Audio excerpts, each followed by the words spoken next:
প্রিয় দেশবাসী, আমরা একটা সংকটকালীন সময়ের মধ্য দিয়ে যাচ্ছি। গতকাল মাইলস্টোনে যে ঘটনাটি ঘটেছে, আমাদের অনাকাঙ্ক্ষিত বিমান দুর্ঘটনায় আমাদের অসংখ্য শিক্ষার্থী নিহত হয়েছে। তাদের আত্মার মাগফিরাত কামনা করছি এবং যারা হসপিটালে কাতরাচ্ছে আমরা তাদের সুস্থতা কামনা করছি। আমরা যেই শোকাবহ পরিবেশ তৈরি হয়েছে সেটি কাটানো আমাদের একটা জাতির জন্য খুবই কঠিন এবং খুবই দীর্ঘ একটি প্রক্রিয়া। আমরা আগামীকাল চাঁদপুরে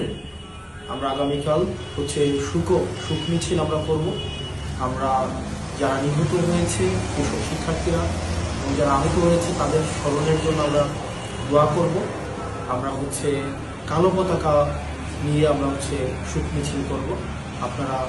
আমরা চাঁদপুরে আপনারা যারা আছেন আপনাদের সাথে কালকে আমরা এই শোকের মধ্য দিয়ে তাদেরকে স্মরণ করব। আসসালামু আলাইকুম।